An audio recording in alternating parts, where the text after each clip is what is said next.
방금 관장님께도 말씀드렸는데 과학관에서 강연을 많이 했었어요. 혹시 과학관에 오셔가지고 제 강연을 들으신 분이 있으실지도 모르겠습니다. 어쩌면 비슷한 주제의 강연을 들으신 분이 있으실지도 모르겠어요. 이제 이 강연을 처음 제가 섭외를 받았을 때 성자가 누구냐 물어봤을 때 성인분들이 좀 비율이 높다라는 얘기를 들어가지고 너무 좋아서 바로 가겠다고 말씀을 드렸던 기억이 있는데요. 학생분들 대상으로 좀 많이 했었거든요. 과학관의 주 고객이 이제 초등학생하고 유아 동반 가족들인데 과학 얘기를 하기가 좀 어려울 때가 좀 있습니다. 그래서 어려운 것을 싹싹 빼고 저는 전반적으로 흐름만 짚어주는 그런 강연을 많이 했었는데 오늘은 조금 더 넣었습니다. 책 얘기도 좀 넣었고 오늘 주제는 우주 과학을 열다라는 이름을 붙였는데 부제를 좀 달았어요. 과학혁명이 우리 삶에 미친 영향. 이 수성인 사이언스의 옛날 과거 강연 자료를 보니까 과학혁명에 대해서 다룬 적이 있더라고요. 그리고 저는 조금 다른 방면에서 과학혁명을 좀 다뤄볼까 해요. 그래서 이 강연을 들어가기 전에 이 강연을 만들게 된 계기는 제가 질문을 들었기 때문이거든요. 그런데 이제 오늘은 역으로 먼저 질문을 드릴게요. 저도 사실 강연 들으러 다니면서 넉넉 앉아서 듣는 걸 좋아하고 이제 질문을 받으면 좀 피곤하잖아요, 그죠? 질문을 받으면 이제 대답해야 될 것 같고 이제 질문을 좀 드리고 싶은 게 과학이란 뭘까? 굉장히 좀 단순한 질문이에요. 과학은 뭘까? 한번 생각을 해보셨으면 좋겠고 우리가 평소에 들으면서 과학이라는 단어가 주는 이미지를 떠올리면 그것으로 된다고 하고 목소리 좀 안 나오는 느낌이 있었는데 구하겠습니다. 과학이라는 게 뭘까? 그리고 과학적이라는 말도 굉장히 많이 써요. 그리고 과학적으로 했다 그러면 왠지 잘했을 것 같고 신뢰가 좀 더 가고 열심히 했다라는 느낌으로 이렇게 받아들여지고 의심할 여지가 없다라고 이렇게 받아들일 수 있는 그런 의미의 단어로 쓰이는데 그 과학이라는 게 과연 뭘까? 네, 여기 학생분들은 이제 학교 다니면서 과학을 배울 거고요. 이제 졸업하신 분들은 졸업하신 지 오래된 분일수록 이제 과학이라는 게 뭐였을까 생각을 해볼 기회가 별로 없었을 수도 있습니다. 그래서 그 얘기를 오늘 좀 전반적으로 할까 하고요. 오늘은 그래서 이제 과학이라는 게 열리게 된 계기, 그 시점에 대해서 얘기를 하는데 그 시점을 과학혁명이라고 부르고 있습니다. 제 얘기를 간단히 소개를 드리면요. 제가 하던 연구는 젊은 생재성들을 연구를 했었어요. 천문학이라고 하는 건 옛날부터 천체를 관측을 해서 우주에 대해서 새로운 사실을 발견을 해가지고 그걸 바탕으로 인류의 지식을 넓혀왔던 학문입니다. 지금도 변함이 없어요. 그래서 제가 지금 쓰고 있는 논문인데요. 저는 이제 연구를 업으로 삼는 건 아니고 다른 일을 하고 있기 때문에 아주 틈틈이 천천히 연구를 좀 조금씩 진행을 하고 있습니다. 그리고 이 용역에 대해서 관측을 해가지고 별들을 조사를 했더니 이런 결과를 얻었다 이런 것들을 쓰고 있어요. 젊은 별들, 특히 이제 별들이 막 태어나고 있는 영역들을 제가 좀 조사를 했었고요. 국립대구과학관에서는 제가 주로 천문대회하고 천체 투영관, 이제 천문이랑 관련된 부분들을 담당을 했었습니다.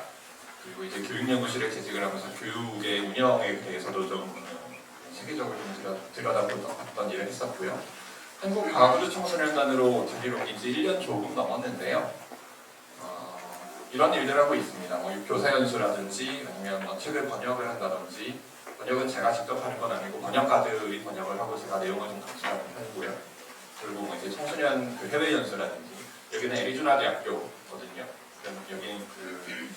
여기 학생들을 데리고 가는 이유는 제가 어릴 때 이런 곳을 알았다면 유학 갈 생각을 했을 텐데 그런 생각을 했었던 적이 있었는데 학생들을 매년 데리고 가고 있다가 코로나 때문에 지금 멈춰있는 상태입니다.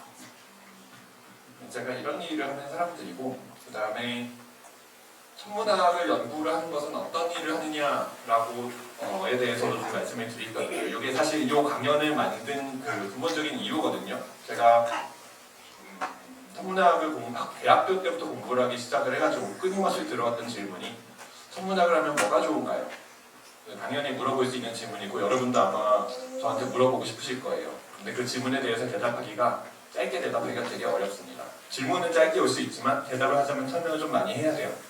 그리고 제가 학부생 때는 답변을 이런 식으로 한 적도 있었어요. 천문학을 하면서 발생된 기술들, 예를 들어서 지구 대기의 효과를 부정하기 위해서 적응광학이라는 기술을 만들었는데 그게 안과에 적용된다든지 이제는 더 어두운 인테리어들을 촬영하기 위해서 감도가 좋은 카메라를 만들다 보니 그게 뭐 CCD가 되고 이제 그게 CMOS가 되고 디지털 카메라가 되고 이런 파생된 기술들을 가지고서 천문학의 연구에 어떤 성과를 언급한 적도 있는데 그게 좀 궁색하잖아요. 우리가 카메라 만들려고 천문학 연구를 한 건 아니거든요. 천문학을 연구하는 목적은 우주에 있는 천체를 관측을 해가지고 우리가 잘 몰랐던 새로운 천체에 대해서 새로운 사실을 알게 됨으로써 우리 그 인류의 어떤 지식을 넓히는 것이 천문학 연구의 목적인데 그 목적을 위해서 필요한 것은 일단 큰 망원경입니다. 왜 큰 망원경이 필요하냐? 작은 망원경이 필요 없냐? 작은 망원경도 물론 소중합니다. 그런데 큰 망원경이 더 탐나는 이유는 뭐냐면 망원경이 크면 클수록 더 어두운 천체를 볼 수 있어요. 그 얘기는 작은 망원경을 가진 사람은 볼 수 없는 어두운 천체를 큰 망원경을 가진 사람은 볼 수 있어요. 큰 망원경 가진 사람만 어두운 천체를 관측할 수 있습니다. 발견의 기회는 누구한테 있어요? 큰 망원경 가진 사람한테 더 있어요. 그래서 천문학자들이 경쟁적으로 더 큰 망원경을 확보하고 싶은 이유가 천문학이 우주를 관측을 해서 새로운 발견을 통해서 지식을 넓혀왔기 때문에 그렇습니다. 그리고 망원경의 사이즈가 똑같으면 그러면 어떻게 해야 돼요? 망원경을 더 넓힐 수 없으면 같은 망원경으로도 더 어두운 천체를 관측을 할 수 있어야 되겠죠. 그래서 감도가 좋은 카메라를 만들려고 무진 노력을 합니다. 옛날에 코닥에서 필름 만나기사잖아요. 요즘 학생들은 코닥이라는 이름 들어봤는지 모르겠는데 그 성인분들은 코닥 기억하시죠? 필름 회사. 필름 회사에서도 이제 그 필름의 어떤 테스트 내지는 이제 더 감도가 좋은 필름 같은 것들을 천문학자들하고 같이 협업을 해서 개발도 하고 그랬다는 얘기가 있습니다. 저도 필름 세대는 아니라서. 그 다음에 더 어두운 밤하늘에 가면 더 어두운 천체까지 관측을 할 수가 있고 아예 지구 대기를 벗어나서 우주망원경 여기 보이는 얼마 전에 쏘아올린 제임스 웹 우주망원경 죄송합니다. 실내가 아닌데 실내 아닌데 우주망원경입니다. 거대 마젤란 망원경은 실내예요. 제임스 웹 망원경은 얼마 전에 쏘아올렸고 지금 테스트 관측이 성공적으로 되고 있죠. 거대 마젤란 망원경을 만들고 있습니다. 지금 현재 인류가 쓰고 있는 제일 큰 망원경 구경이 한 10m 정도 돼요. 25m면 2.5배 되죠. 그러면 면적은 그 크기의 제곱에 비례하니까 2.5배면 대략 한 6배 어두운 별을 관측을 할 수가 있습니다. 오늘 하려는 얘기는 이 천문학하고 과학혁명에 무슨 얘기가 있느냐 아마 잘 아시는 분들은 천문학으로부터 과학혁명이 태어났다라는 것까지를 잘 알고 계실 거예요. 이 과학혁명을 보는 시각이 두 가지가 있습니다. 그게 책을 제가 추천 도서를 요거를 써드렸을 거예요. 과학이라는 발명이라는 책을 써드렸고 그 다음에 조금 더 많이 나온 여기 보면 출간 50주년 기념 제 3편이라고 되어 있죠. 나온 지 좀 됐죠. 과학혁명의 구조라는 책이 있습니다. 이 과학혁명의 구조라는 책은 좀 다른 걸로도 좀 유명한데 패러다임이라는 말 들어보셨죠? 그 단어가 처음 쓰인 책이 바로 이 책이에요. 그래서 과학을 어떻게 보느냐, 과학혁명을 어떻게 보느냐라는 시점이 제목에서도 좀 차이가 납니다. 여기는 과학이라는 발명, 그러니까 과학을 누군가 발명한 거죠. 그게 과학혁명이라는 시선으로 보고 있는 책이에요. 이 책은 뭐예요? 과학혁명의 구조. 과학혁명이 어떤 구조를 통해서 발생을 했느냐인데 여기에 내재되어 있는 개념은 뭐냐면 과학혁명이 한 번이 아니다라는 주장이 들어가 있어요. 과학혁명이 두 번, 세 번 있었고 과학혁명이 일어날 때마다 어떤 구조를 통해서 과학혁명이 일어나는지 다시 얘기해서 한 번의 과학혁명이 아니라 과학이 급격하게 발전된 몇 차례의 과학혁명을 얘기를 하고 있고요. 이 책은 그 중에서도 정말 중요한 과학혁명 한 번에 대해서 과학이라는 걸 인류가 발명했다라는 시각으로 책을 썼습니다. 한 번씩 읽어보시면 좋겠고요. 이 책이 훨씬 두꺼운데요. 저 책이 좀 이 책보다 얇다 그래서 읽기가 만만하지는 않습니다.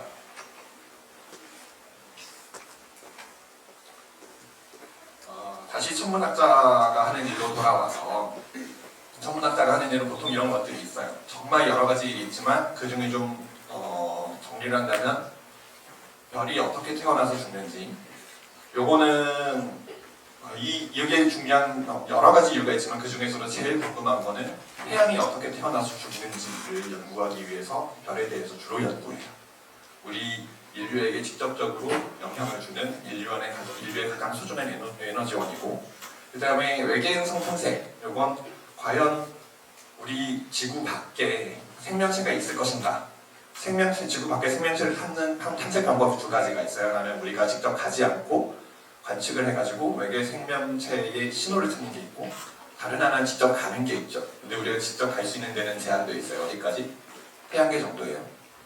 그래서 두 가지가 있지만 결국은 외계 행성 탐색은 어떤 의미냐면 지구 밖에 생명체가 있는가, 그 다음에 그 중에 지적 생명체는 과연 있을 것인가.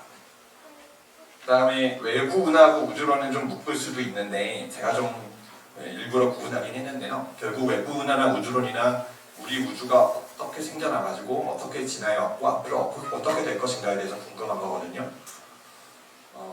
예를 들어 우주의 가속 팽창을 가지고 노벨상을 받았어요. 그게 왜 중요하냐면 우리 우주가 어떻게 될 것인지에 대해서, 이 질문에 대해서 해답을 준 거기 때문에 그래요. 우리 우주가 팽창하다가 어느 순간에 팽창을 멈추고 혹시 수축하는 것 아닐까?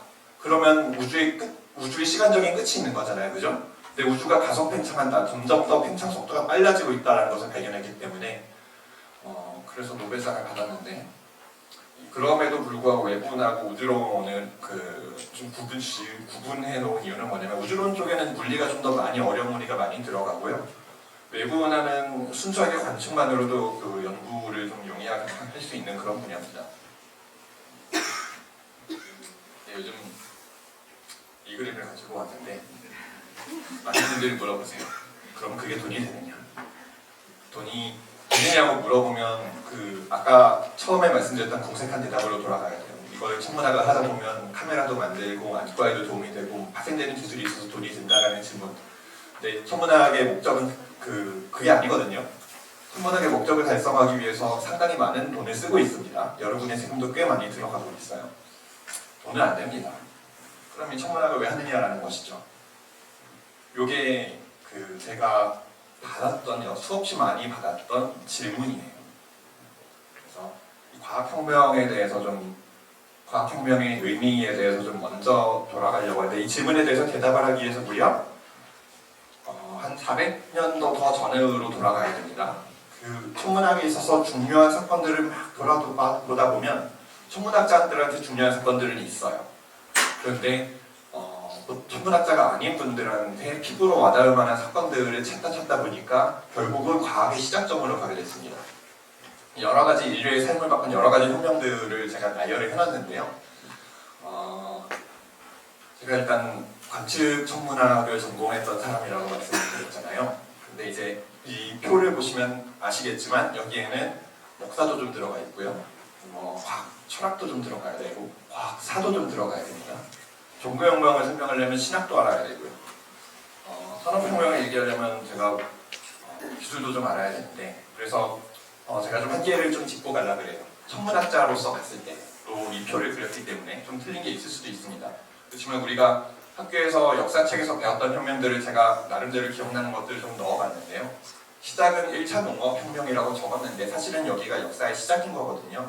역사라고 하는 것은 인류가 우리의 어떤 행적을 문서로 기록을 해서 남긴 것부터 시작을 하기 때문에 이 이전에 인류가 물론 있었겠지만 뭔가 기록이 있어가지고 우리가 흔적을 찾을 수 있는 가장 오래된 기록까지 찾다 보면은 신석기 시대가 나오고 이때가 인류가 농사를 지으면서 한국에 정착을 해서 살기 시작한 때거든요. 그래서 쭉 정말 오랜 기간이 지났는데, 그리고 이제 예를 들어서 로마 시대라든지 이런 것까지 다 스킵을 해가지고 여기까지 왔습니다. 그 사이에 물론 중요한 일들이 많이 있지만 혁명이라고 할 만한 것들을 나열을 하면서 과학혁명하고 종교혁명이 거의 비슷한 시기에 일어났어요. 그리고 산업혁명이 있고 시민혁명이 있습니다. 2차, 3차, 4차 산업혁명까지는 익숙하게 들으셨죠? 요즘 4차 산업혁명 얘기를 못 들은 분은 거의 없을 거예요. 그 다음에 2차 농업혁명이라고 얘기를 하면은 지수비료의 발명을 제가 얘기를 꺼냈는데, 인류가 항상 싸워왔던 대상 중에 하나는 기아였어요. 농사를 지었는데 그 농사가 망하면 사람도 많이 죽는 그런 것이 인류의 역사였거든요. 어느 순간 인류가 기아에서 벗어나게 됐는데 그 계기가 뭐였는지를 보면 땅에다가 질소를 고정하면서 작물을 우리가 좀 더 계속 생장을 우리가 예를 들어서 예전에는 그 농경지가 4군데가 있으면 그 쉬어가면서 휴경지도 있고 이러면서 약간 지력을 늘리기 위해서 노력을 했었는데 그런 노력을 할 것 없이 질소비료를 통해서 쉬지 않고 땅을 놀리지 않고 지을 수 있는 그런 일이 일어났었는데 그 계기가 공기 중에 있는 질소를 어떻게 땅으로 고정을 시킬 거냐고 그 질소비료를 발명하게 된 그 사건이었습니다. 이렇게 그 혁명들을 좀 제가 나열했는데요. 과학혁명하고 종교혁명 사이는 무슨 관련이 있을까요? 관련이 물론 있습니다. 제가 이제 신학자도 아니고 과학사를 전공한 것도 아니기 때문에 말씀드리기가 굉장히 조심스러운 게 분명히 관련이 있는데 순영령이 있었느냐 악영령이 있었느냐 구분하기가 굉장히 어려워요. 다만 시기적으로 굉장히 겹치는 부분이 있기 때문에 분명히 관련은 있고 시민혁명에는 관련이 있었을까? 영향을 줬을까? 시민혁명에 영향을 줬으려면 산업혁명에 영향을 줘야 되는 거거든요. 산업혁명하고 시민혁명 사이에는 분명히 관련이 있기 때문에 과학혁명이 산업혁명에 영향을 줬을까요? 영향을 줬다고 분명하게 말씀드리기가 제가 굉장히 어렵거든요. 그런데 영향을 줬다고 주장하는 사람들이 있습니다. 오늘은 과학혁명에만 좀 포커스를 두려고 해요. 자, 그 다음에 제가 최근에는 인공지능에 좀 많이 관심을 가져서 과학우주청정연단에서도 인공지능 교육을 최근에 개발을 많이 하려고 노력을 하고 있고요.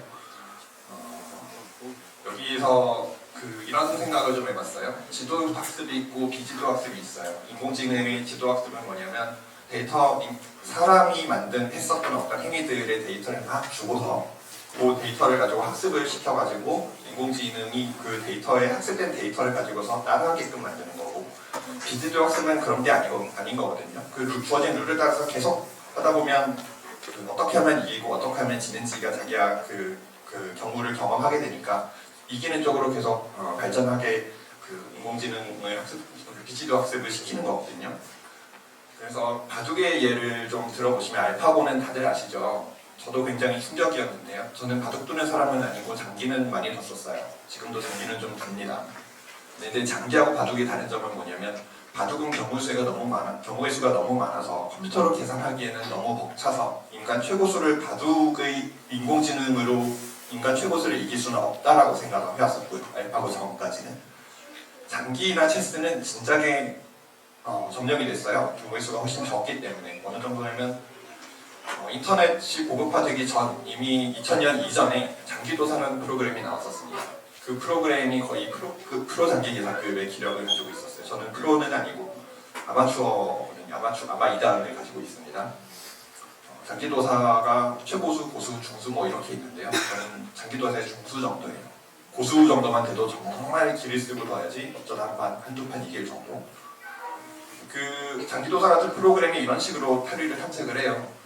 여기 있는데 예를 들어서 이제 차를 이쪽으로 갈까 저쪽으로 갈까 이쪽으로 갔을 때는 그 다음에 어느 쪽으로 갈까 저쪽으로 갔을 때는 어느 쪽으로 갈까 가지고서 계산을 해보다가 자기가 생각하기에 이길 확률이 좀 더 높은 쪽으로 이쪽으로만 계속 탐색을 하는 거거든요.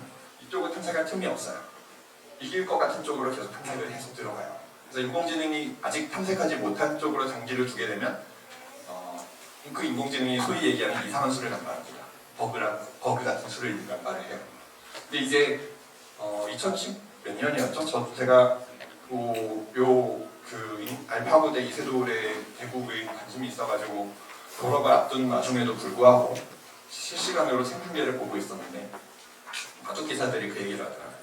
알파고의 이 수를 왜 지금 여기다 뒀을까? 언젠가 여기다가 이 수를 두긴 둬야 되는데 왜 여기다 뒀을까? 알파고도 한계가 있구나 라고 바둑 기사들이 설명을 하다가 20, 30수 뒤에 가서는 저게 지금 그때 줬어야지 지금 이제 와서 보니까 어마어마한 포석이다. 포석이라는 거는 어떤 수를 주기 위해서 사전 작업에 두는 수를 포석이라고 얘기를 해요. 근데 프로 바둑 기사들이 자기들보다 뛰어난 인공지능을 이때 처음 마주한 거예요. 그래서 바둑을 저는 잘 모르지만 되게 재밌게 봤었는데요. 아이스크림 경우도 있죠? 선택의 경우도 있죠? 예전의 이론과는 많이 달라진 부분인데요. 여기 여기서 지금 알파고와 이세돌이라는 반응을 한번 보시면 네. 그렇죠. 오늘 지금 오해가 좀 있어요.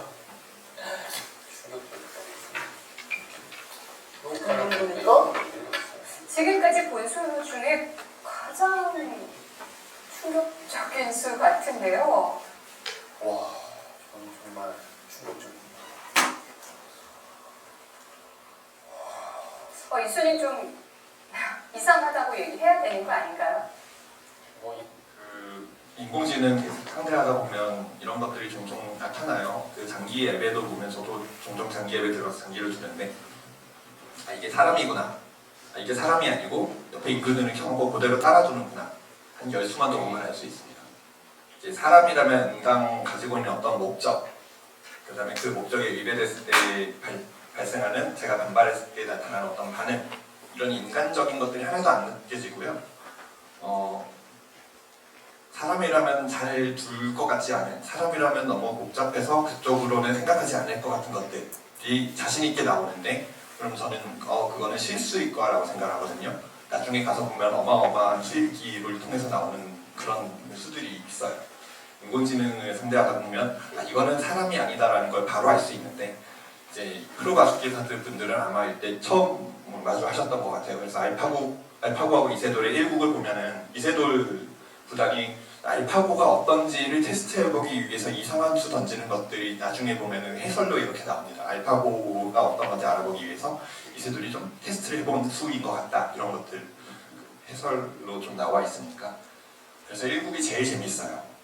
제일 알려지기로 한 이세돌이 알파고를 유일하게 이긴 4국에서 78번째 수, 신의 한 수라고 잘 알려져 있지만, 그거 그러면 알파고가 미처 생각하지 못한 수를 던져가지고 이제 나오는 그 기계의 이상한 반응이 거기 4국에 다 나오거든요. 그렇지만 1국이 저는 진짜 재밌었어요. 프로 기사분들이 처음 자기보다 뛰어난, 자기를 이길 수 있는 인공지능을 마주했을 때 그 반응, 그 충격.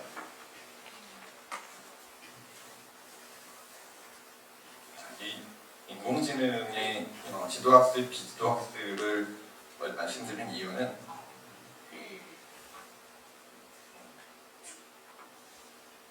우리가 어떤 삶을 살고 있는지를 한번 돌아봤으면 좋겠어요. 왜냐하면 인공지능은 사람이 인공지능의 학습을 지도하는 거거든요.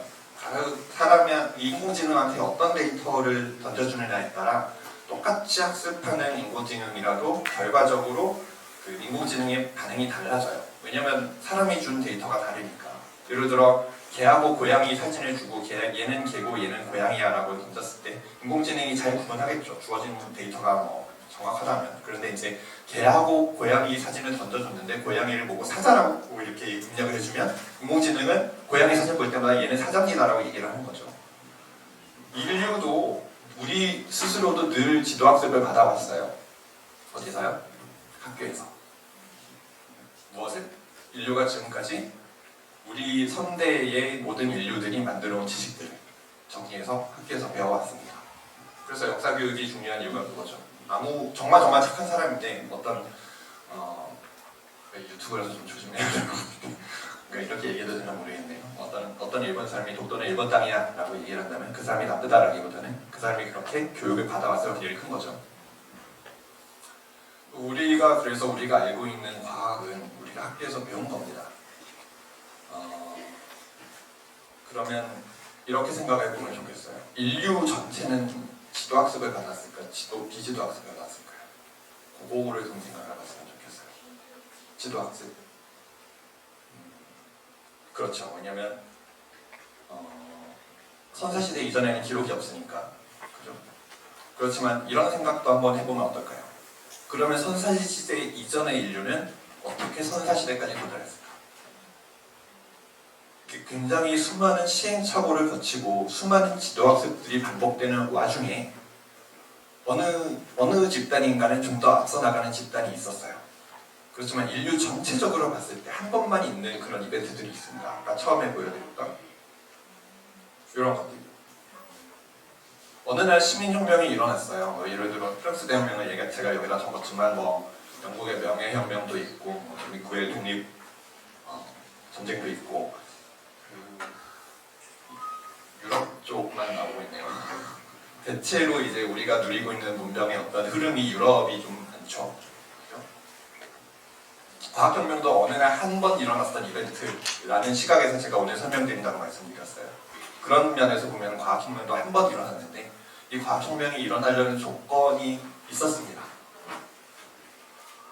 그 주변의 상황들은 좀 마련이 됐어야 됐고요. 오늘 말씀드리는 내용은 이 과학혁명 얘기인데 이 과학혁명에 연관된 사람들을 제가 설명을 드릴 거거든요. 이 사람들이 한 사람이 아니고 여러 사람의 각자의 노력이 합쳐져가지고 이 과학혁명이라는 게 완성이 됐는데 이 과학혁명의 어떤 세부적인 순서들을 좀 간략하게 설명을 드릴까 해요. 제가 가장 위대한 과학자들이 만든 혁명이라고 이거는 제가 이름 붙인 겁니다. 다른 누군가는 다른 의견을 가질 수 있어요. 근데 이제 가장 위대한 과학자들이 누가 있을까요? 아인슈타인, 예. 에디슨, 또 뉴턴, 또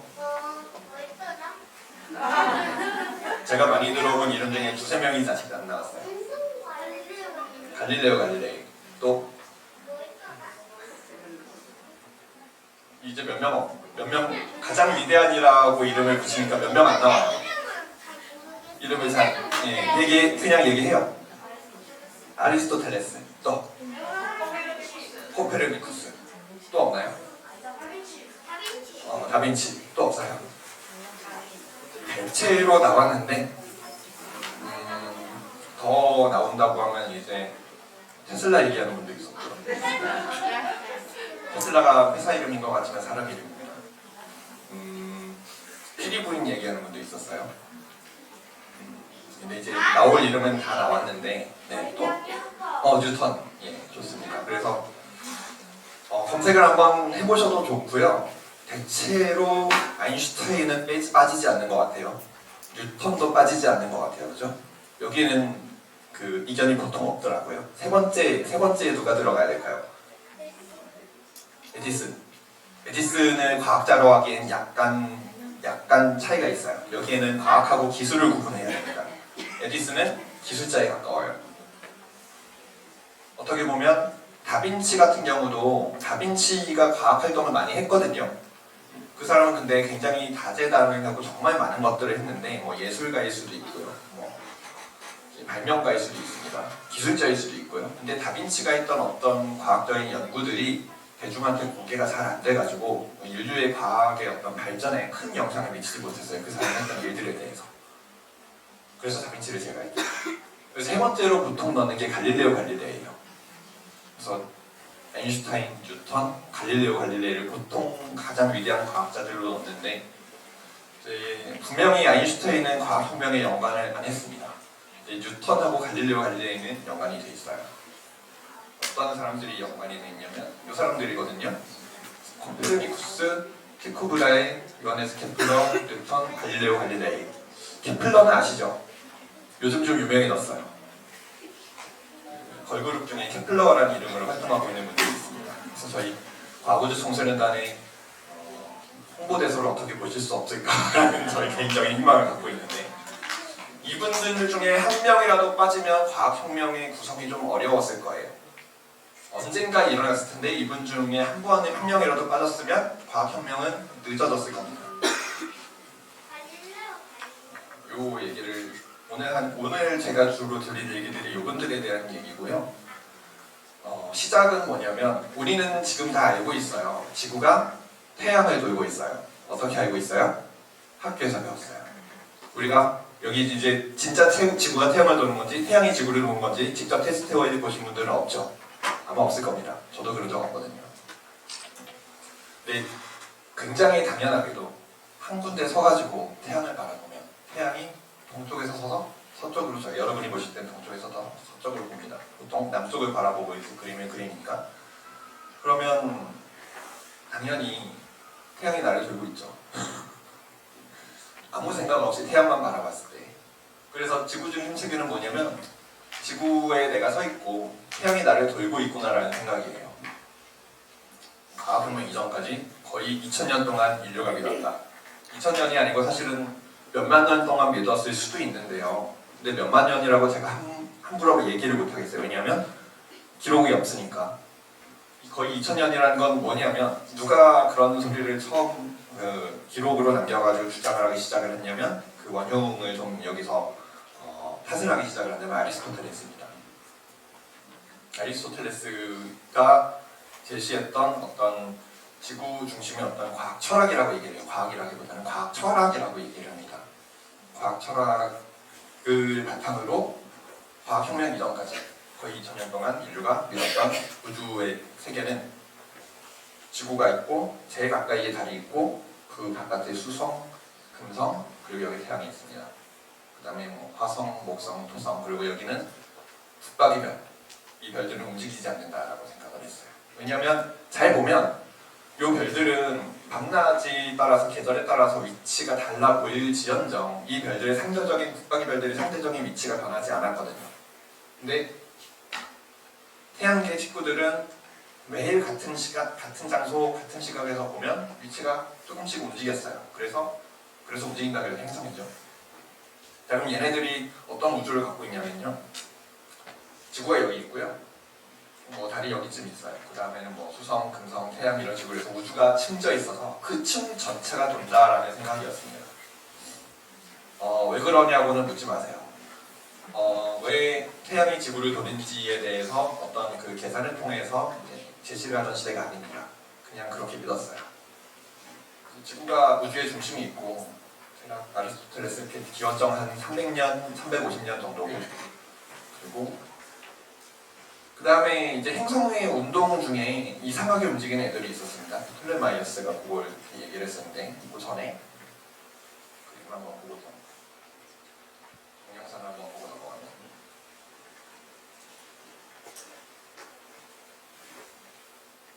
이 동영상이 플레이가 안 되나?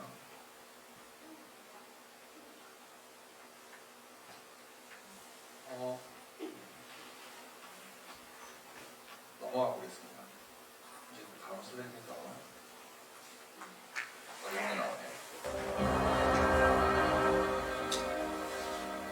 요거는 뭐냐면 아까 그 동영상은 플레이가 잘 안 돼, 죄송합니다. 플레이가 잘 안 되는데 이 동영상은 하늘이 가만히 있고 땅이 움직이죠. 아까 그 동영상은 땅이 가만히 있고 하늘이 움직이는 동영상이었어요. 여기 지금 은하수, 우리 은하 중심부 방향을 바라보는 은하수인데 은하수를 가만히 두고 땅이 움직이는 것처럼 이렇게 동영상을 바꿔 관점을 어떻게 두냐에 따라서 내가 움직이냐 제가 움직이냐에 차이인 건데요.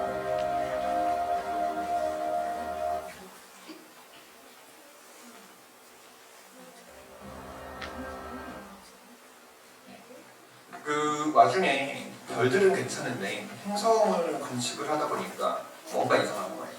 이걸 설명을 해야 되는 어떤 그 의무감이 생겼습니다. 천문학자들한테.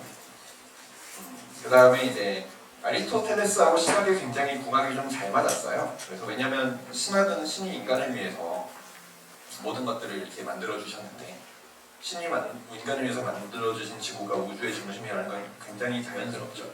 그렇죠? 아리스토텔레스의 어떤 지구가 우주의 중심이라는 자연 철학의 세계관하고 그다음에 과학혁명이 있었던 그 시기에 무슨 전후로 해가지고 신이 인간을 위해서 창조한 우주의 완벽한 우주라는 생각은 굉장히 잘 맞아 떨어져서 잘 융합이 돼 있었습니다. 근데 문제가 있어요. 행성들이 이상하게 움직입니다. 여기 화성이거든요.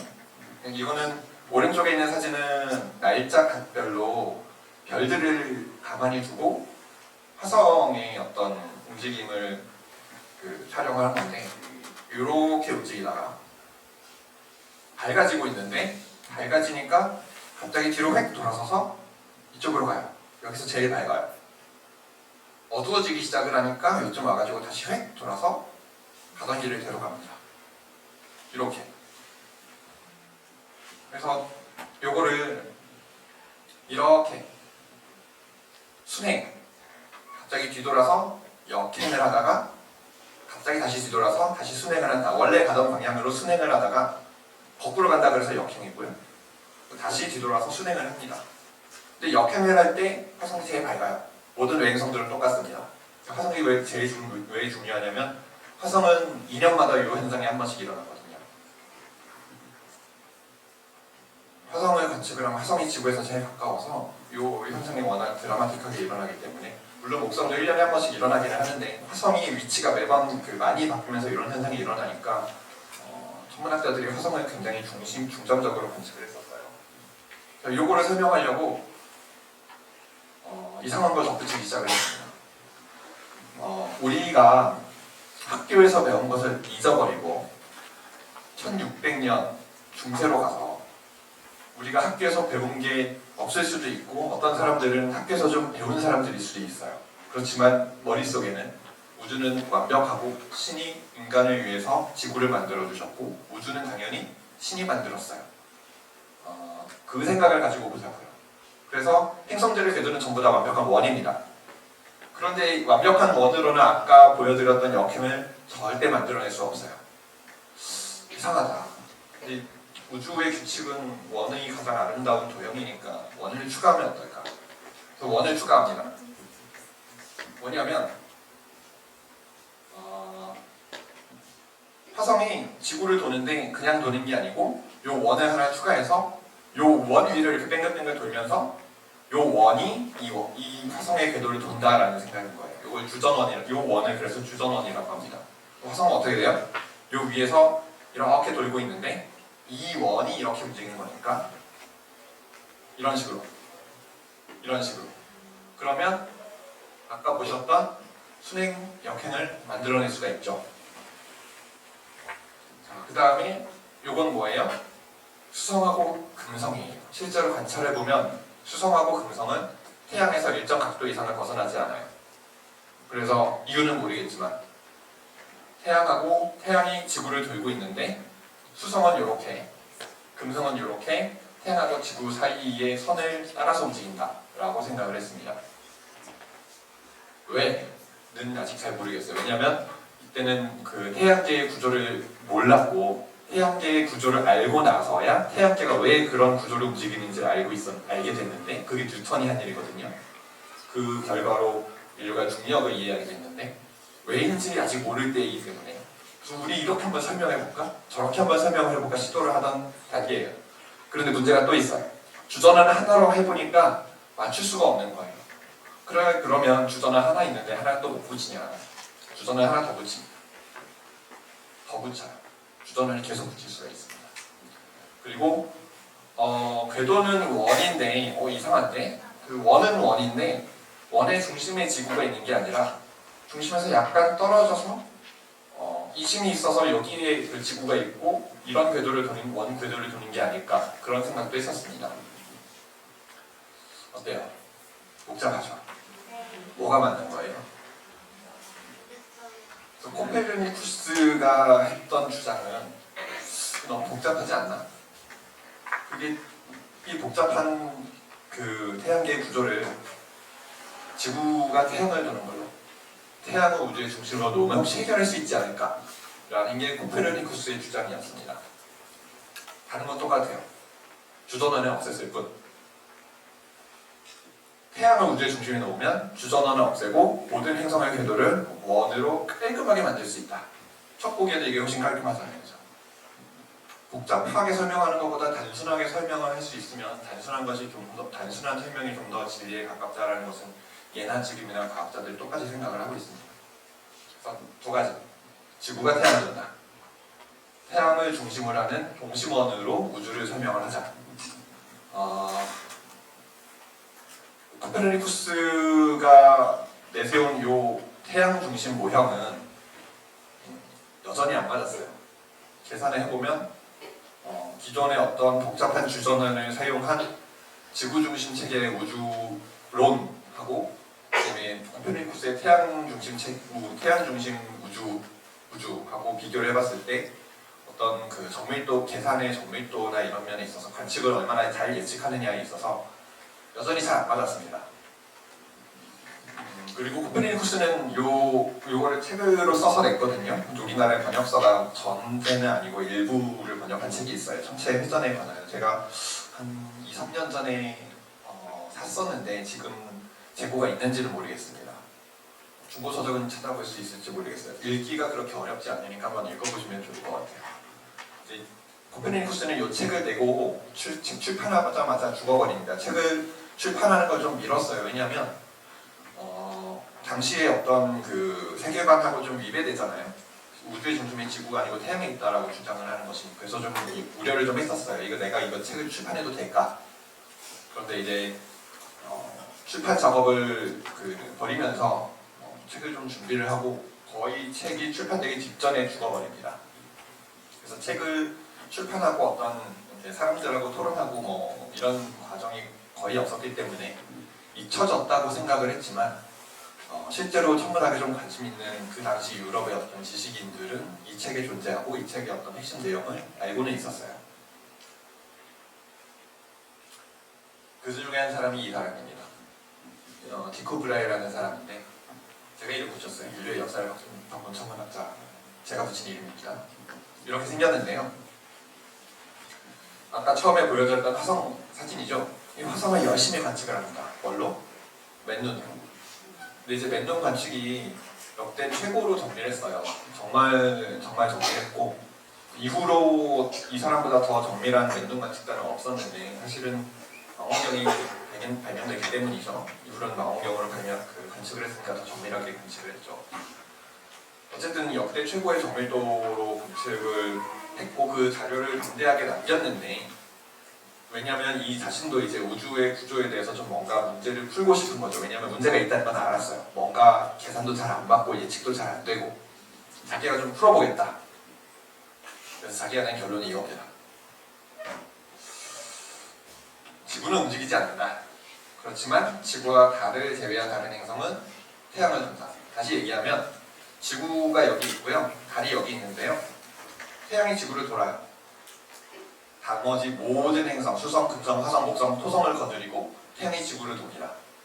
이렇게 생각하는 중요한 이유는 뭐냐면 만약에 지구가 태양을 돌면 1년에 한 번씩 이렇게 움직인다는 거잖아요. 저 멀리 북박이별이 있고 여기 북박이별이 있어요. 그러면 한 번은 여기서 저 멀리 있는 별을 보니까 그러면 지구가 왔다 갔다 하니까 그 흔적이 남는다는 거죠. 그러면 제가 한 번은 여기 있고 한 번은 여기 있어요.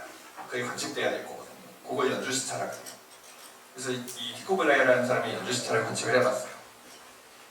그런데 어떤 북박이별에서도 연주시차가 관측이 안 되는 거예요. 그래서 결론을 내죠. 지구는 움직이지 않는다.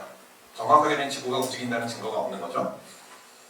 이 연주시차는 망원경 아니면 절대 관측을 할 수가 없는 굉장히 작은 양입니다. 어느 정도냐면 제일 가까운 별의 연주시차가 1초가 안 되거든요. 1초는 1도에 3600분의 1이에요. 1도는 어느 정도냐면 여러분 졸리실 것 같아요. 손을 쭉 펼쳐보세요. 최대한 빨리 쭉 뻗어야 됩니다. 새끼손가락, 이 색깔의 손가락의 폭이 대략 1도예요. 되게 작죠? 놀라운 사실은 이걸로 태양이나 달을 가릴 수 있습니다. 정말요? 오늘 밤늦게 달이 뜰 거거든요. 한번 가려보세요. 놀랍게도 가려집니다. 태양이나 달의 시직경이 0.5도예요. 요거밖에 안 된다고요? 네. 이거보다 작습니다. 요게 1도고 요거의 3600분의 1이 1초인데 연주시차가 1초보다 작아요. 사람이 맨눈으로 관측을 해서 얻을 수 있는 정밀도는 분단이에요. 그러니까 1도에 60분의 1이면 1분, 그거의 60분의 1이면 1초인데 그러니까 절대 사람이 맨눈으로 연주시차를 관측을 할 수가 없었죠. 이제 티코 브라이는 제가 뭐라고 말씀드렸어요? 인류 역사상 가장 정밀한 맨눈 관측자. 지금까지 이 사람보다 정밀한 맨눈 관측을 했던 사람은 없어요. 자기 자신도 그걸 알고 있어요. 근데 자기가 관측을 했는데 연주시차가 없어요. 그럼 어떻게 해요? 지구가 움직인다는 주장을 할 수가 없는 거죠.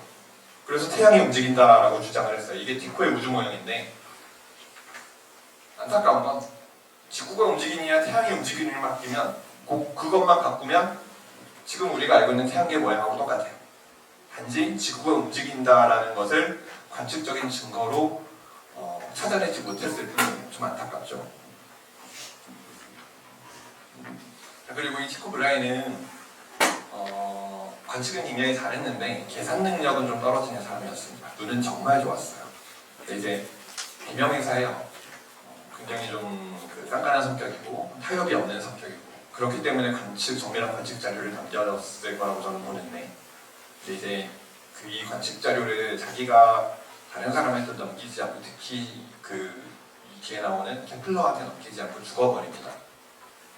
그래서 이 케플러라는 사람이 티코브라이의 관측 자료를 받아서 바로 계산했으면 좋겠지만 바로 받지 못했어요. 왜냐하면 이 티코브라이하고 케플러의 관계가 약간 묘해가지고 티코브라이는 태양이 지구를 돈다라고 생각을 했죠. 아까 말씀드렸듯이 케플러는 지구가 태양을 돈다라고 생각을 하고 있었고 티코브라이도 그런 케플러의 생각을 알았어요. 그래서 티코브라이가 케플러한테 자기 관측 자료를 주면 계산자라는 케플러가 자기 관측 자료를 가지고서 지구가 태양을 돈다라는 사실을 밝혀낼까봐 좀 꺼렸다라는 얘기가 있습니다. 그게 좀 안타깝잖아요. 내가 열심히 관측을 했는데 내가 관측한 자료를 가지고서 자기 조수가 내가 틀렸다라고 주장을 하는 게 얼마나 기분 나빠요. 의견 이해는 할 수 있는데 티코브라이가 죽고 관측 자료의 소유권이 유족들한테 먼저 넘어갔다가 우여곡절 끝에 케플러한테 들어가거든요. 그래서 열심히 한 10년 계산해가지고 케플러의 법칙 3개가 있어요. 그 중에 2개를 먼저 발표합니다. 이 케플러의 법칙은 고등학교 때 지구과학을 선택하신 분들이라면 굉장히 좀 괴롭힘을 당하셨을 텐데 반드시 수능에 한 문제 이상 나와요. 그 얘기는 중요하다는 거죠. 그래서 1609년에 위에 2개 타원 궤도의 법칙, 그 면적 속도 일정의 법칙, 그리고 10년 뒤에 1619년인지 정확하게 기억이 안 나네요. 그 3번째 법칙을 하나 다시 이렇게 내서 케플러의 3개의 법칙이라고 얘기를 하는데요. 타원 궤도예요. 원궤도가 아닙니다. 이 타원이라는 데 우리가 좀 의미를 둬야 되는데 케플러는 왜 타원으로 이렇게 깔끔하게 설명이 되는데 예전에 그 훌륭한 과학자들이 이걸 몰랐을까라는 생각을 했다 그래요.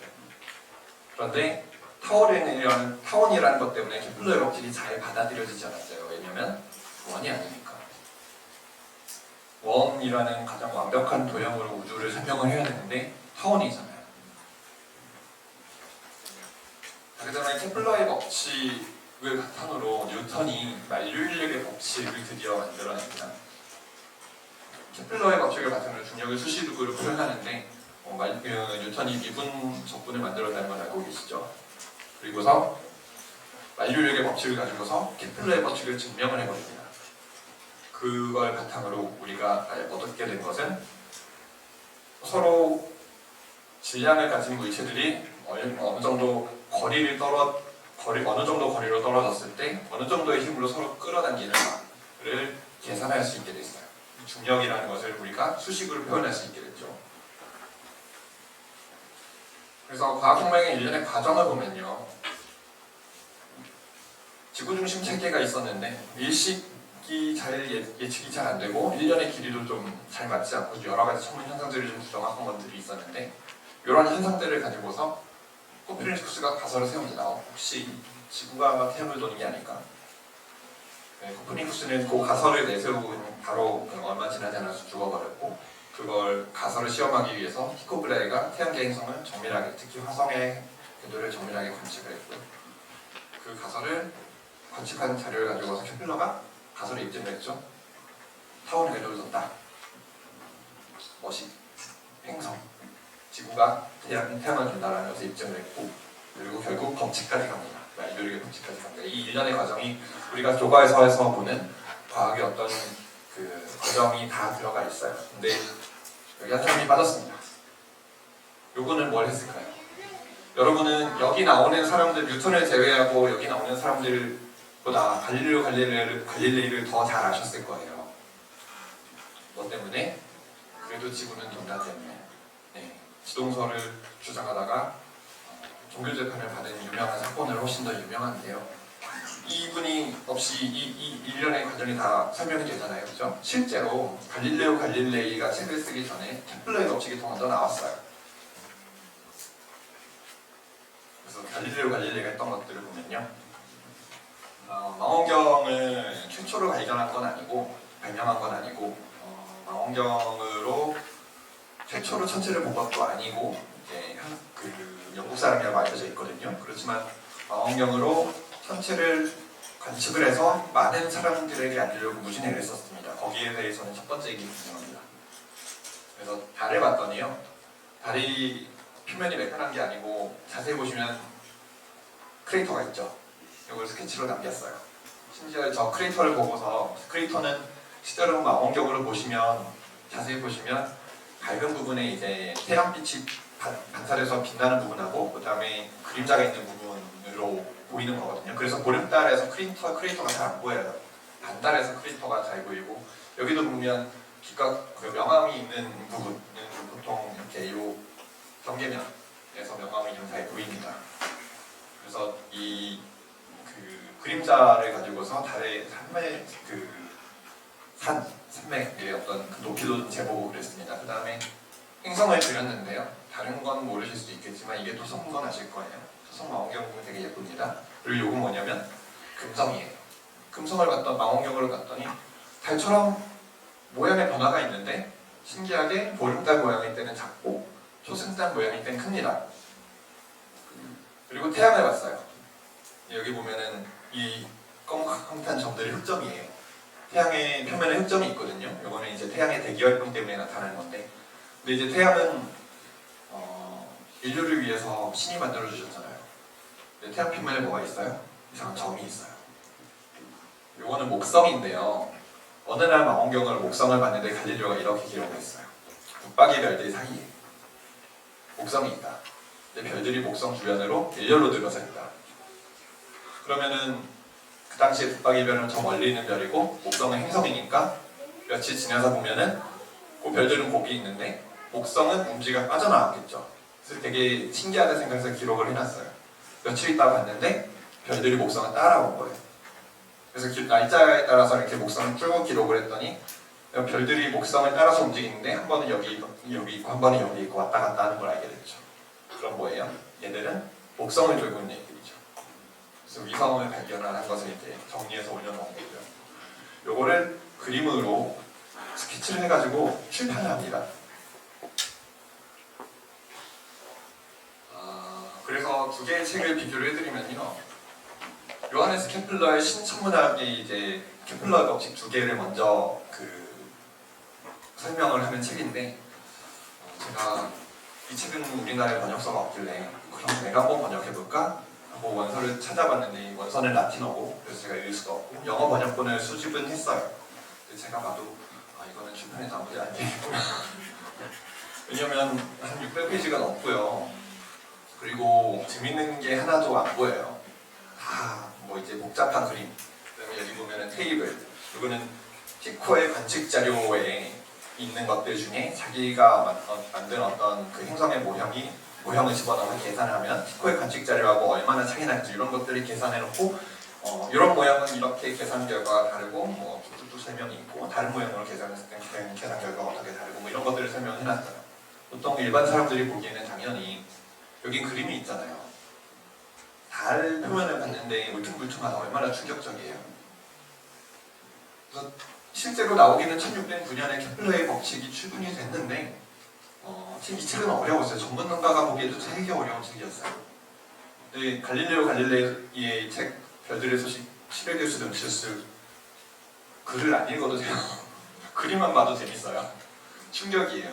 당연히 갈릴레오 갈릴레이 책이 유명해지죠. 갈릴레오 갈릴레이의 11개수 넘치스는 우리나라에 번역서가 있습니다. 되게 얇고 읽기 쉬워요. 한번 그래서 보시면 재밌을 것 같아요. 갈릴레오 갈릴레이가 천문학만 연구를 한 건 아니고요. 요거를 굳이 말씀드린 이유는 뭐냐면 그러면 갈릴레오 갈릴레이가 없었어도 화학혁명은 일어났을 것 아니냐. 그런데 이제 두 가지 요소를 봐야 되는데 전문가들 밑에서만 어떤 지식이 이렇게 전달되고 이렇게 하는 것보다는 그 지식의 어떤 내용들이 모든 사람들에게 빠르게 전파되는 것도 굉장히 중요하거든요.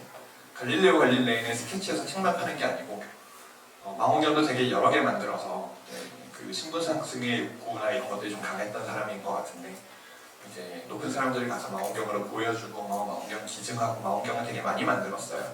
가면 갈수록 망원경도 좋아졌고 그때 당시에 망원경을 갈릴레오 갈릴레이만큼 공들여 만드는 사람도 없었기 때문에 또 투박한 망원경으로 잘 안 보이는 망원경을 봤더니 안 보이더라 갈릴레오 갈릴레이 거짓말하는 거 아니냐 이런 사람들도 있었고 그래서 망원경 만들고 이탈리아 전국을 다니면서 이제 사람들하고 교류를 하고 그랬어요. 그리고 이제 이런 걸 출판했으니까 당연히 이게 거짓말이다라고 얘기를 하는 사람들이 있었어요. 예를 들어서 달 표면이 그럴 리 없다. 내지는 신이 만든 달인데 표면은 매끈하지만 그 앞에 뭐가 있을 거야. 뭐 이런 주장도 있고, 예를 들어서 다 봐라 그럼 망원경으로 잡아가지고 보여주려고 하면 아예 보지 않겠다라고 거부하는 사람이 있었다라고 갈릴레이가 이제 좀 뭐라 그래야 되나 추돌거림 같은 것들도 좀 전해져 내려오고 있고요. 그렇지만 갈릴레이가 그렇게 활동한 덕분에 이런 충격적인 사실들이 좀 많이 이렇게 퍼져나가죠. 그러면서 사람들 사이에는 정말 태양이 도는 게 아니라 지구가 태양을 도는 거 아닐까라고 생각을 하게 되고요. 그 와중에 이제 케플러의 책도 굉장히 어렵기는 하지만 지구가 태양을 돈다라는 그 사실 자체가 사람들한테 훨씬 더 받아들여지기 쉽게 되는 과정에서 갈릴레오 갈릴레이의 역할이 굉장히 컸어요. 이제 갈릴레오 갈릴레이가 천문학만한 건 아니고요. 여러 가지 도전적인 주장들을 많이 했습니다. 예를 들어서 기존 자연 철학이라고 제가 썼죠. 과학이라고 안 썼습니다. 자연 철학이라고 썼어요. 왜냐하면 그때 당시에는 과학이라는 단어도 없었고요. 과학자라는 직업도 없었어요. 과학이라는 어떤 개념 자체가 없었습니다. 근데 자연을 관찰하고 거기에 대해서 탐구하는 게 과학이잖아요. 그걸 하는 사람들이 있었어요. 누가? 자연 철학이라는 걸 하는 사람들이. 그래서 기존의 자연 철학에 대한 도전을 갈릴레오 갈릴레이가 여러 가지 도전을 했거든요. 거기에 대해서 오는 반발은 기존의 자연 철학자라든지 내지는 뭐 신학자라든지 이런 데서 반발이 좀 있었는데, 예를 들어서 무거운 물체가 더 빨리 떨어진다라는 게 아리스토텔레스 시절부터 오던 생각이었어요. 그러면 갈릴레오 갈릴레이가 생각하기에는 무거운 물체하고 가벼운 물체하고 동시에 떨어뜨렸을 때 무거운 물체가 더 빨리 떨어지면, 그러면은 두 개를 이어붙이면 어떻게 될까요?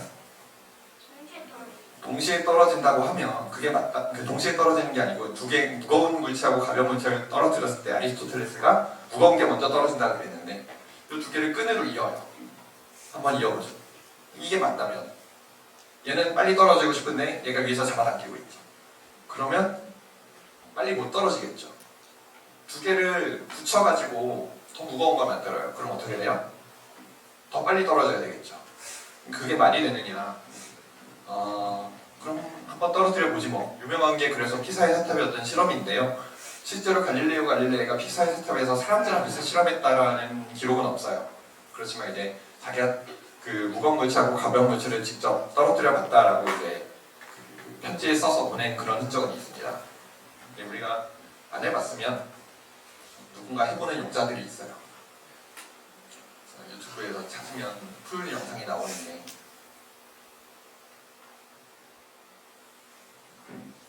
이게 링크를 갖고 온 것들이 잘 안 되네요. 아쉬운데.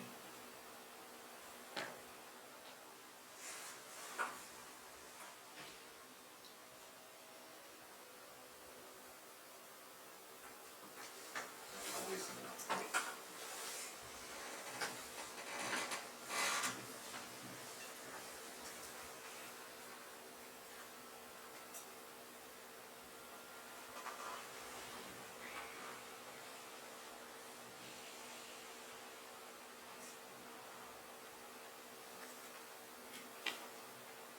되는 걸까요? 갈릴레오 갈릴레이가 종교 재판 받은 거는 다들 알고 계시죠?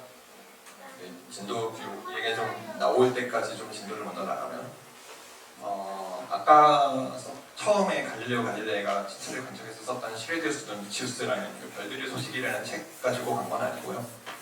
그때까지만 해도 어떤 종교 재판에 처해질 위험이라던가 그런 것들은 별로 없었고 오히려 신학계 내부에서도 이제 장려하는 사람들도 있었어요. 그런데 이제 갈릴레오 갈릴레이가 사람들을 만나고 다니다 보니까 말이 안 통했는지 이거 먼저 하겠습니다. 여기가 요거 찍을 때까지만 해도 지금은 어떤지 모르겠어요. 전 세계에서 제일 큰 진공 챔버라고 이렇게 설명을 풀 영상에서 하고 있는데, 깃털하고 공을 동시에 떨어뜨리면 동시에 떨어지죠, 그죠? 실제로는 깃털하고 공을 동시에 떨어뜨리면 공기의 저항 때문에 공이 먼저 떨어지고 깃털은 막 이렇게 갈지자로 떨어져요. 풀 영상을 보시면 거기서는 이제 그 진공을 만들지 않은 상태에서 먼저 떨어뜨려보고 깃털이 이렇게 천천히 떨어지는 것을 같이 보여주는데요. 그리고 진공을 만들어 놓고 떨어뜨리면 보신 것처럼 먼저 같이 동시에 떨어집니다.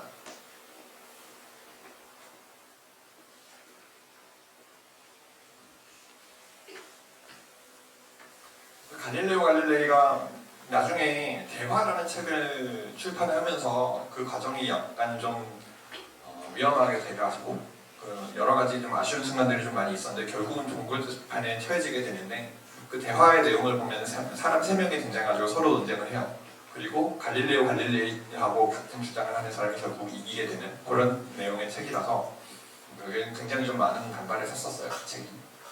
어쨌든 갈릴레오 갈릴레이가 이탈리아에서 천문학이든 아니면 물리학이든 간에 사람들하고 논쟁을 하면서 주로 내세웠던 무기는 뭐냐면 그거 해봤느냐, 그거 실험해봤느냐, 실제로 실험을 하고 관찰을 한 증거를 가지고서 무기 삼아서 갈릴레오가 이제 증거를 내세웠던 반면에 갈릴레오 갈릴레이의 그 반대편에 서 있던 사람들은 주로 내세웠던 게 자연에 대한 기존의 이치 내지는 뭐 성경에 잘 맞느냐 맞지 않느냐 이런 것들 가지고 저는 주장을 가지고 왔기 때문에 말이 안 되죠. 뭐 얼마나 대화가 안 통했으면 그 다음에 펴는 책 이름이 대화겠어요. 그래서 결과적으로 갈릴레오 갈릴레이가 사람들한테 중요하게 여겨지는 이유는 뭐냐면 그 과학혁명이 있었던 어떤 시점에 있어서 사람들의 어떤 생각을 바꾸는데 그 자연을 관찰하고 직접 실험한 결과를 바탕으로 사람들을 설득을 하려고 했다는 점에서 큰 의미가 있고요. 그래서 여러분들이 기억이 나실지 모르겠는데 초등학교 3학년 때 과학을 처음 배우기 시작을 합니다. 항상 뭐가 하나 딸려와요. 실험 관찰. 이게 딸려오는 이유는 과학에서 실험 관찰이 그만큼 중요하기 때문이에요. 몇 가지 사례들을 좀 말씀드리면 세계에서 가장 위대한 과학자 중에 한 명인 아인슈타인이 상대성 이론을 가지고서 유명해졌잖아요. 지금도 굉장히 유명한데 그 뉴턴이 행성의 운동을 설명을 하는데 하나가 안 맞았어요. 그게 수성이에요. 왜 안 맞을까를 사람들이 많이 고민했었는데 뭐가 안 맞냐면 수성이 태양을 이렇게 도는데 수성이 태양을 한 바퀴 돌 때마다 수성의 궤도에서 제일 가까운 지점을 근일점이라고 합니다. 태양에 가까운 점이에요. 그런데 이 근일점이 조금씩 움직입니다. 이 움직이는 정도를 뉴턴의 중력으로 계산을 하면 안 맞았어요. 근데 아인슈타인의 상대성 이론으로 계산하면 잘 맞습니다. 근데 요거는 기존에 있던 관측 결과에 맞춘 거잖아요. 그 얘기는 뭐냐면 기존에 있었던 관측 결과에 혹시 끼워 맞췄을 수도 있으니까 그거는 마치 태양이 지구를 돈다는 지구 중심설에서 관측 결과의 이론을 끼워 맞추려고 규정원을 계속 추가했던 거랑 똑같은 셈으로 볼 수가 있는 거거든요. 그래서 새로운 관측 결과까지 예측하지 않으면 잘 인정을 못 받는데 그래서 상대성 이론으로 계산해보면 너무 태양 인근에서 중력이 강해가지고 별빛이 휘는 것을 예상을 할 수가 있어요. 그러면 이걸 관측을 해야 되는데 문제는 태양 주변에선 태양이 너무 밝아서 별이 안 보여요. 태양 바로 옆에 붙어있는 별을 찍으려면 유일하게 개기일식 때만 찍을 수 있습니다. 실제 그래서 개기일식에 촬영을 해봤더니 상대성 이론으로 계산한 만큼 움직여서 위치가 바뀌어서 찍힌 것을 알았어요. 그래서 이제 이게 진짜 맞는구나라는 것을 사람들이 인정을 하게 됐죠. 블랙홀 좋아하시죠? 블랙홀 모르는 분 있으세요? 나는 블랙홀을 모른다. 나는 오늘 여기서 블랙홀을 처음 들어봤다. 처음 들어봤어요? 저는 블랙홀을 강연을 올 수 있는 연령이 됐는데 블랙홀을 한 번도 못 들어봤다는 건 한 번도 본 적이 없습니다. 그 우리가 좋아하는 블랙홀의 사진을 찍었어요. 이렇게 생겼대요. 근데 이제 계산해보면 이렇게 생겼고 그리고 계산을 한 것을 우리가 실제로 관측을 했을 때 우리가 가진 장비로 촬영했을 때 대충 이렇게 나올 것이다 라고 예측을 했는데 그게 잘 맞았죠. 이게 중요한 건 뭐냐면 M87이라고 하는 그 천여자리에 있는 거대 타원 은하 이거 작은 망원경으로도 어두운 데 가면 이 은하를 어렴풋이 볼 수 있거든요. 그리고 사진 찍으면 사진이 블랙홀에서 나오는 강한 Z가 사진으로 나와요. 근데 누구나 이 은하 중심에 어마어마한 무게를 가진 블랙홀이 있다는 걸 알아요. 거기 있다는 걸 알아요. 얼마나 무거운지도 알아요. 그런데 이 사진 찍은 게 왜 중요하냐? 일단 블랙홀을 먼저 설명드리면 블랙홀은 여기 있어요. 그죠? 여기 있어요. 블랙홀은 여기 있어서 블랙홀에서 일정 반경의 그 바깥으로는 빛이 빠져나가지 못합니다. 그걸 사건의 지평선이라고 그래요. 예를 들어서 여기 블랙홀이 있고요. 제가 블랙홀이라고 치죠. 여기가 사건의 지평선이에요. 그러면은 여러분은 제 모습을 볼 수 없어요. 왜냐하면 이 안에서 여러분 쪽으로 빛이 빠져나가지 못하니까. 저는 여러분을 볼 수는 있습니다. 밖에서는 안으로 빛이 들어올 수 있으니까. 요 사건의 지평선 바깥에서는 이 안에서 무슨 일이 일어나는지, 무슨 사건이 일어나는지 알 수가 없어요. 그래서 여기 블랙홀이 있고요. 사건의 지평선이 여기 어딘가 있고, 사건의 지평선 바로 바깥쪽에 어마어마하게 빠른 속도로 도는 물질들이 있어요. 속도가 느리면 안 돼요. 왜냐면 속도가 느리면 안으로 빨려 들어갈 거니까. 여기서 여기 돌고 있다는 건 어마어마하게 빠른 속도로 돌고 있다는 얘기입니다. 그래서 이제 거의 빛의 속도에 가까운 그 어마어마하게 빠른 속도로 돌고 있는 요 물질이 내는 어떤 빛을 계산을 하려면 아인슈타인의 상대성 이론을 적용을 해야 되는데, 인류가 태양계에서 밖에 상대성 이론을 테스트를 해본 적이 없는 거예요. 태양계 바깥에서는 상대성 이론을 테스트 해본 적이 없어요. 그런데 저 멀리, 우주 저 멀리 우주의 역사를 상대성 이론 가지고 계산하고 있어요. 태양계 안에서 있었던 계산이 조금이라도 어긋났으면 저 멀리 우주에서는 얼마나 많은 큰 오차가 있겠어요. 불안하죠. 그런데 M87이라고 하는 저 멀리 있는 그 거대 타원 은하에 있는 블랙홀을 촬영을 해서 보니까, 특히 이제 태양하고 비교할 수 없을 정도로 무거운 블랙홀을 찍었는데, 60억 배가 넘는, 태양보다 60억 배 넘게 무거운 블랙홀을 찍었는데, 그 주변에 그 운동하고 있는 가스들의 모습을 촬영해서 봤더니 우리가 알고 있는 상대성 이론하고 잘 계산 결과하고 일치하더라라는 것을 알았습니다. 처음 태양계 바깥에서 이렇게 계산을 해가지고 상대성 이론을 검증한 사례이기 때문에 그래서 중요한 거예요.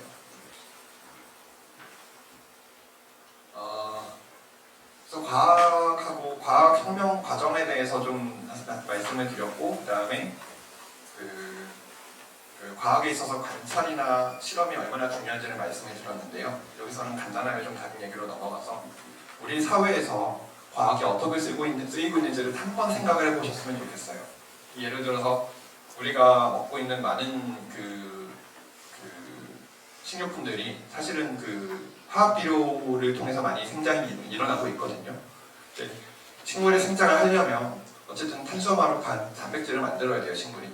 거기에 필요한 게 산소, 탄소, 수소, 질소인데, 그러면 산소, 탄소, 수소는 어디서 오는지 알겠어요. 근데 질소는 어디서 오느냐? 질소가 공기 중에 있는 굉장히 안정된 물질이란 말이에요.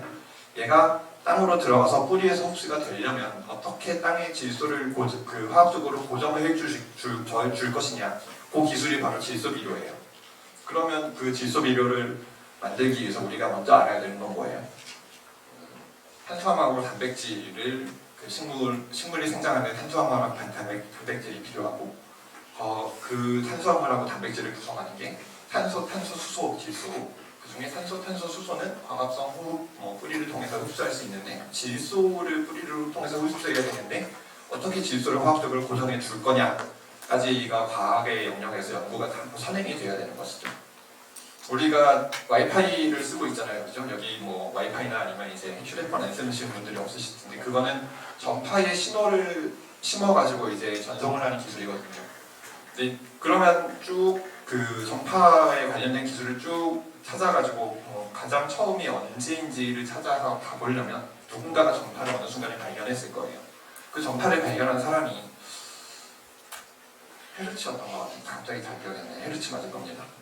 헤르츠가 전파를 발견을 한 시점에는 헤르츠 전파의 존재 자체가 헤르츠가 이제 무선통신의 어떤 혜택을 보고 산 건 아니란 말이죠. 그렇지만 우리가 오늘날 이 시기에는 무선통신을 가지고서 온갖 것을 다 하고 다니잖아요. 대학 발전도 마찬가지죠.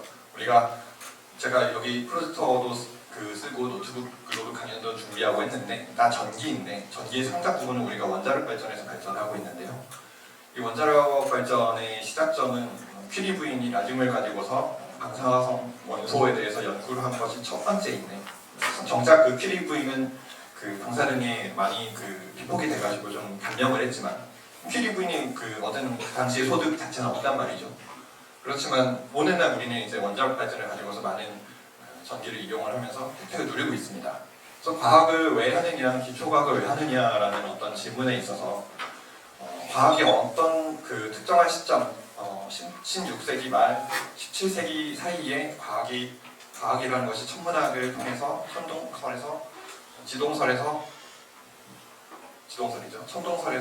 지동설로 넘어가게 된 어떤 그 계기에서부터 과학이 시작이 됐는데, 그 기초과학에 투입하는 우리가 어떤 세금이나 영양 같은 것들을 투입하는 어떤 그 결과가 지금 당장 우리한테 그 혜택이 오지는 않는다고 하더라도 우리의 인류가 겪어온 어떤 발전의 역사들을 쭉쭉쭉 돌이켜보면 우리가 사실상 많은 것들 누리고 있는 많은 것들이 예전에 과학자 누군가가 자기 자신이 누리지 못하는 혜택이긴 했지만 그 조사한 어떤 그 과학적인 발견들을 바탕에 두고서 우리가 누리고 있는 많은 기술들이 생겨났다는 것을 알 수가 있습니다. 그래서 지금 차세대 거대 망원경들이 이렇게 3개 만들어지고 있거든요.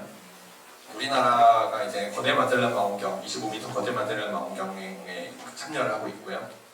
30m 망원경 하와이에 세워지고, 그다음에 유럽 거대 망원경 30m짜리 것도 칠레에 세워지고 있는데 비싸요. 이게 한 1조 정도 됩니다. 잠깐만요, 제가 업데이트가 안 돼가지고 10년, 20년 전 가격으로 1조거든요. 우리나라는 그때 당시 한 1,000억으로 제가 들었는데 좀 올랐을 거예요. 비싸죠. 많은 돈이 투입됩니다. 다시 말씀드리면 천문학 하면 돈이 돼야 안 돼요? 안 돼요. 근데 여기 나라들을 잘 보시면 좀 산다는 나라들이 다 들어가 있거든요. 현대에서 좀 선진국이라고 생각할 만한 나라들은 빠짐없이 다 들어가 있어요. 왜냐하면 이 선진국들이 왜 이렇게 돈도 안 되는 기초과학에 앞다투어 이렇게 투자를 하고 연구를 하려고 할까를 한번 생각을 해보셨으면 좋겠다라는 것을. 왜냐하면 현재 우리가 누리고 있는 어떤 문명의 발전의 기반에 지금 당장 우리한테 도움이 되든 안 되든 간에 과거에 우리 인류의 역사를 보면 과거에 누군가가 과학을 연구를 했었던 그 성과가 우리 후대한테 전해졌고, 그게 이제 우리가 누리고 있는 인류 문명의 발판이라는 것. 그게 사실은 우리 돈을 쓴다고 우리가 손해를 보는 게 아니라 우리의 후손들에게 혜택이 갈 거라는 거죠. 그래서 이 망원경으로 제가 연구하던 어떤 성단을 다시 한번 찍으면 훨씬 더 어두운 별들이 나올 거예요. 그 별들을 촬영해가지고 조사를 한다 한들 당장 우리가 삶을 사는데 어떤 도움이 될 것이냐, 저는 도움이 안 될 거라고 자신 있게 말씀드릴 수 있어요. 그렇다고 하더라도 우리 인류가 발전을 해왔던 어떤 결과들을 보면, 과정들을 보면 당장 무슨 도움이 될지는 모르겠지만 연구를 해봤더니 나중에 도움이 되더라는 것이기 때문에, 그래서 기초과학을 연구를 한다라는 걸 말씀을 드리고 싶고요. 그래서 내 세금이 왜 천문학 하는데 저렇게 많은 돈이 들어가는데 내 세금을 왜 저기다 써야 되지? 굳이 천문학이 아니라 모든 기초과학에 마찬가지거든요. 조사를 해보면 많은 분들이 기초과학 연구에는 좀 돈을 좀 투입해야지라는데 동의를 하시는 편이에요. 근데 왜 그래야 돼요? 라고 물어보면은 그냥 기초과학은 중요하잖아요 라고 많이들 말씀을 하시는데, 기초과학은 중요해서 이제 세금을 투입하는데 동의한다까지는 정말 감사한데, 정말 인류의 어떤 문명의 기반이기 때문에 우리가 누리고 있는 것들이 기초과학에 많은 도움을 받고 있었기 때문에 우리가 선진국으로 나아가기 위해서라기보다는 우리 인류의 어떤 문명을 발전시키는 데 있어서 필요한 학문이라고 생각해 주시면 좋겠습니다. 좀 한 시간 넘었네요. 네, 그래서 제가 준비한 건 여기까지고요. 과학이라는 걸 보는 어떤 시각에 있어서 이런 생각을 좀 가져주셨으면 좋겠다라는 계기를 좀 삼아주셨으면 좋겠습니다. 감사합니다. 요 30m라는 건 뭐냐면요, 어떤 이게 거울이 잘 안 보이는데 세 망원경 다 결국 반사 망원경인데, 요 망원경 예를 들면 거울 7개 있거든요. 근데 요 끝에서 끝까지가 요 망원경은 지름이 25m, 요 망원경은 망원경의 반사경 거울의 지름이 30m. 전체 높이나 이런 것들이 아니라 반사하는 거울의 지름을 가지고서 이게 망원경을 얘기를 합니다. 요 망원경은 39m. 이제 단일 거울은 아니고 망원경, 하와이에 있는 망원경 그리고 유럽 초거대 망원경 같은 경우는 육각형의 거울을 수없이 많이 이어붙여가지고 30m 혹은 39m 같은 거울을 만드는 거고요. 거대 마젤란 망원경은 지름이 8.4m일 거예요. 지름 8.4m 거울 7개를 이어 붙여가지고 지름 25m짜리 망원경을 만듭니다. 갈릴레오는 과학자냐 아니냐? 그때는 과학자가 없었어요. 지금 시각으로 보면 갈릴레오 갈릴레는 분명 과학자입니다. 왜냐면 망원경이라는 새로운 도구를 가지고 우주를 관찰을 해서 기록을 남기고 그걸 바탕으로 지구가 태양을 본다는 주장을 펼쳤어요. 거기에 핵심에는 뭐 달도 있고 뭐 목성도 있고 하지만 금성 같은 경우에도 금성은 아까 모양도 변하고 하잖아요.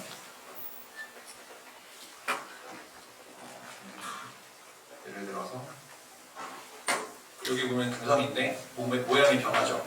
이런 금성의 모양의 변화는 태양이 지구를 돌아서면 절대 나올 수가 없어요. 지구가 태양을 돌아야지만 이런 모양이 나올 수가 있습니다. 또 이제 물리학에서도 갈릴레오 갈릴레이가 어떤 가속도라든지 아니면 이제 가속도 같은 것들을 측정하기 위해서 많은 실험들을 했어요. 그래서 이제 그때 당시에는 분명히 과학자라는 용어 자체가 없었어요. 그리고 과학자라는 직업 자체도 없었고 과학이라는 단어 자체도 없었지만 지금 현대의 시점으로 봤을 때 갈릴레오 갈릴레이가 과학자냐? 분명히 과학자입니다.